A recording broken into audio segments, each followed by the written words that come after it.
In the name of my ancestors, peace forever and always, and welcome to another edition of the Reality's Temple on Earth Internet Ministry. Of course, I am the gatekeeper or the host of this particular program, known here on the internet or social media, however y'all want to call it. I am known as the mighty, her mighty, Angel Snub Nub 7. I am your brother and hopefully your friend, Taaliq Ibn'rad. I want to spend these next 10 or 12 minutes to speak with us on a subject that should be very important to those with a mature mind. And you may say, brother, after I begin my talk, exactly what are you saying? I am saying to us over and over again that we must come up out of the childish mentality. This mentality that comes from a people who was in desperate need of an identity. Those people, we who are of a people that suffer low self-esteem. So those prior to us with limited knowledge, not with full knowledge, but understanding that we suffer from low self-esteem and we do lack a knowledge of self, they attempted to give us an identity and to give us or develop in us high self-esteem. So we are told these stories of being kings and queens and rulers and all these fabricated stories. Well, brother, this is not stories. This is the truth. I am going to show you that this is not truth. This is no more than going to a sister who has low self-esteem and you tell her things that might not actually be true in order to develop in her high self-esteem so she can have pride in herself. But that does not necessarily mean she's the most beauty of beauty. She's the most queen of queens. You are trying to help somebody develop a higher love for self through a story. And I will give you this as an example. What is knowledge of self? Now, listen to me very carefully. I'm going to try to use or bring this to us as simple as possible. Using us as individuals. Your mother, your father, they made a cake in 1960. You were born in 1973.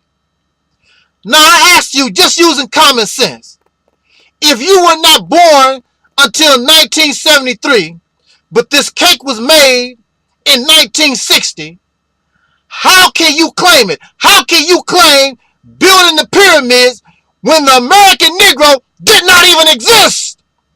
You did not exist in Egypt. There was no American Negro. There was no American Negro during the time of the Moors. And if the Hebrew Israelites existed, which they don't, but let's just say for the sake of argument that they did, you were not there. All your information, everything that you're bringing to the people, claiming to be Egyptians, claiming to be Moors, claiming to be all these great African people or wherever these dark people live. And it's very funny that y'all don't claim to be part of those who are living today that will denounce you. But since these people don't exist, there's no Egyptians, there's no Hebrew Israelites, there are no Moors, y'all can run around and talk about, I'm a Moor, I'm a Hebrew Israelite, I'm all these folks, because they don't exist to say yay or nay. I can guarantee you, just like the Africans and many other dark people that's living today, they will not claim you just like the rest of these folks right now living today. They're not claiming you like that. You're claiming that you built pyramids and the American Negro, the so-called Negro, we did not even exist. So how can you claim a cake made in 1960 when you were not even born until 1973? But we do that because these stories was given to us because we suffer low self-esteem. We have no identity. So they gave us the identity of Moor. They gave us the identity of Hebrew. They gave us the idea. We're given the identity of Egyptians because we have no identity, but yet we do. But we don't know the knowledge of self. We don't know who we are, so we don't know how to claim and be proud of who we are. Oh, wow. Now, if this is true, what you're talking about is true, then the family, the cake that was made in 1960, then if you are actually really part of that family, what usually happens is that recipe is handed down from generation to generation. If there's a picture, if there's a locket, if there's a watch, if there's some money, if there's some land, these things are handed down to the next generation. So even though you had nothing to do with making the cake in 1973, you are part of that family and you get the credit because you are the family member. Your father and your mother created this.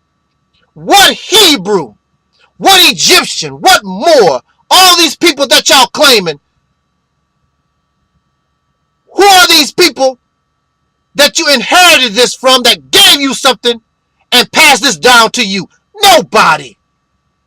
Nobody. The Honorable Elijah Muhammad taught us that we were made lost, deaf, dumb, and blind.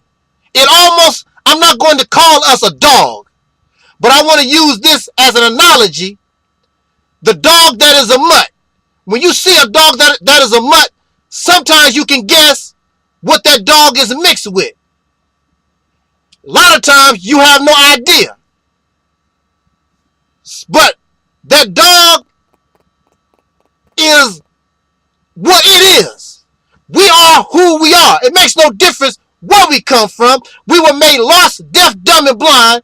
And even though that dog is a mutt, that dog has found a place in life for itself. We must learn how to find a place in life for ourselves instead of stealing. That's what you're doing. You're stealing other people's history, claiming people that don't want to claim you. You're doing no better than what you could, that you claim that you are leaving. You don't want to be part of the European system, but yet and still, you because you don't want to force yourself on Caucasian people, you no longer want to do that. But at the same time, you're forcing yourself on Egyptians and Moors and Hebrews and whoever. They can't say nothing because they don't exist. But you're not going to do that. Force yourself on those who are in the Sudan, those who are in Nigeria, those who are in Australia, our people all over this planet that are relatives to us, but we are not them. We are not them. You and I, we need to know the knowledge of self. Just because you came from this mother, just because you came from this father, that don't make you them. You must understand who and what you are. Your father don't like apples. Your mother don't like peaches. You like apples and peaches because that's you. The knowledge of self, who and what you are, what you like. They can't live for you. They can't die for you. This is what we must understand. The knowledge of self. So as an individual, even though you did come from this mother or this father, you are not them. And you are, as they say in religion, you are blessed if anything is handed down to you. You inherited something. But the so-called Negro born in America, nobody handed us nothing. We come up out of slavery. Everything was stolen. And we have no idea of whom we come from. And even if we did know, that don't mean they want to accept us back or have anything to do with us. So we must understand the knowledge of self. There are parents who don't claim their children. And you might come from a rich family, very wealthy, but they ostracize you and put you out. They have nothing to do with you. Black man and woman in America, you don't like to hear the real truth. You don't like it. I know it hurts. But we must understand this teaching, this view of our world. It comes from a time when the black man and woman in America, we suffered low self-esteem. And we have no identity. And we were ignorant. Very illiterate. In this time, I would hope that you and I, we are not illiterate like that no more. We are not ignorant like that no more. We don't suffer from low self-esteem like that no more. But we do need an identity, a true identity, not a fabricated identity. We must understand the knowledge of self and others. We understand the others. The most important thing we must understand now is the knowledge of self. We are not Africans. We are not Hebrews. We are not Moors. We are not of Kemet. All this stuff that y'all foaming at the mouth, jumping up and down for. We are not these things.